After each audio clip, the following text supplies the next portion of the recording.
So this episode is about pricing. As a young creative, one of the biggest challenges that we have is putting the right value on the service that we provide. And because most of what we do is not tangible, clients tend to not really value the services that we provide. So it is in your best interest as a young creative to have a formula or like a structure that you use to dictate what value and the price that you will put on any project that you work on. And for me, I have a simple formula: production cost, profit margin equals project cost. That's how I work it out. So I look at the cost of the production, what it will cost me from pre-production to execution to post-production to production, and all of the several moving parts of the project. And I decide how much I want to make off this project, and then I then sum that all up to become the overall cost of project. Typically what I do is 50%, 40%, depending on the project and also depending on the client. I do 40 to 50% profit margin on the overall cost of production. So let's say, for instance, the project will cost me 100,000 to do.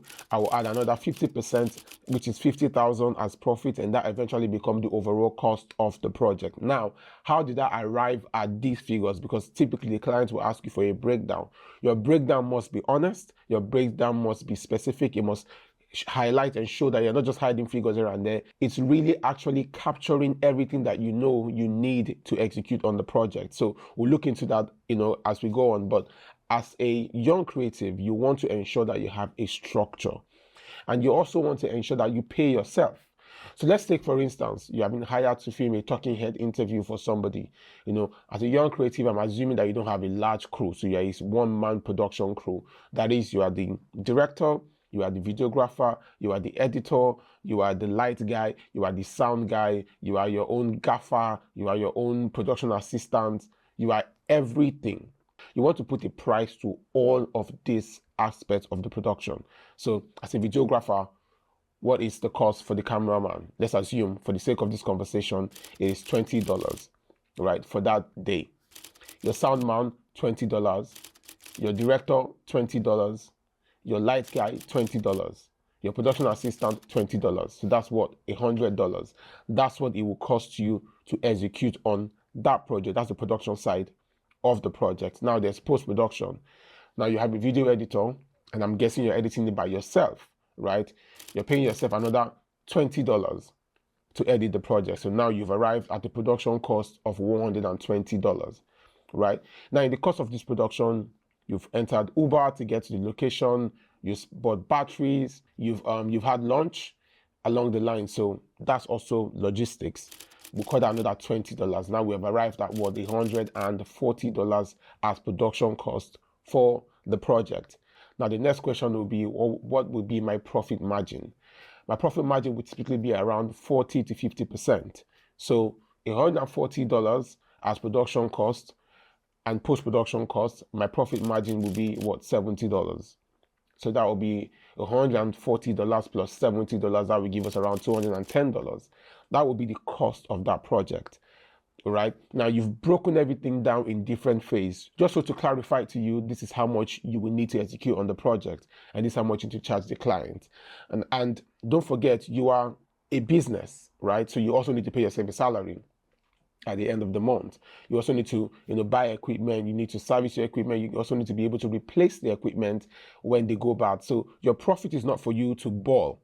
Your profit is for you to keep separate from your personal account, which I want to assume you already have, because you are not the business. You're a different entity, and the business pays you, right? And the business is going to pay you as a cameraman, as a video editor, and all of these different roles that you're playing on the project, while the business keeps its profit.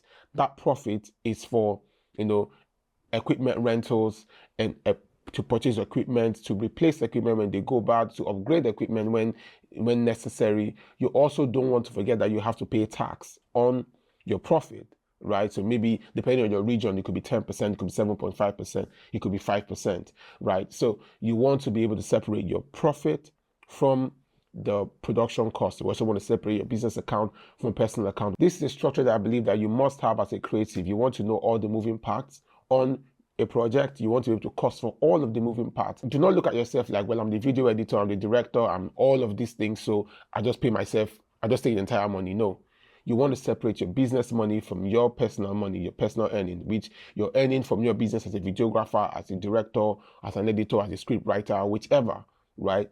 Pay yourself for each of your service and then let the profit stay with the business. Now, as a creative, you also want to be able to apply some discretion depending on the client approaching you, right? Now, what you charge an individual might not necessarily be what you would charge a brand, right? Depending on their paying power. So I could do the same service for an individual, say for 100,000, but then I could do that particular service for a brand for 300,000 because I know that the paying power of these entities are different, right? And also I know that the workload based on these individuals may be also different. It's also something that's very important for you as a creative to do is also have a correction or adjustment price. Now, this is something that a lot of us don't do, and I didn't even know this when I started. I had to learn this again in the process, that you must have a correction charge. Because if you don't have a correction charge, you just catch yourself doing the same project for months, and clients will just have any creative wave and come back to you, say, oh, change this, change that color from green to white, from purple to blue, just because they have a creative wave. So whilst you're also costing for the project, and production costs and your profit margin, you also want to cost for correction. You want to be able to tell your client that on this project, you're only entitled to 3 adjustments within the time frame of the project, right? So if, for instance, we say this project will take us 14 days to do, it will take us 1 week in production, 3 days in post-production, and then 3 days for you to make adjustments, right? Now, you want to make it clear that within this schedule, or within this time frame, you only have 3 adjustments to make for free. Anything above that 3 adjustment, I will charge you $10 or I will charge you $20 to make those adjustments. Now, what this does for you as a creative, it also helps you manage your time and also help your client give you constructive and wholesome feedback. Not somebody just coming back to say, oh, change this. You do it. They come back the next day and say, oh, change this part. Next tomorrow, they come change this part. No, but when you say you only have 3 adjustments, I would advise you to take your time, look through the project, give me timestamps, and give me a long list of all the things you want me to adjust so I can implement them and share back to you and your team. You can go back again and review, come back to me, that's fine. But anything outside these 3 adjustments, I'm going to charge you $20 for every adjustment. That will help you as a creative manage your time. It will also help you put some value and respect on your time, and also help your client to be more constructive, to be more critical, and to pay more attention to the details of the feedback that they're giving you, helping both of you maximize your time and make the most out of the project. So that would be my advice to every young creative. Do not forget, one key thing you should keep at the back of your mind from this content is that production cost, profit margin equals to cost of project. That is the formula that I use, as a formula that's worked for me over the years, and that's the formula I am still using till now. See you on the next episode.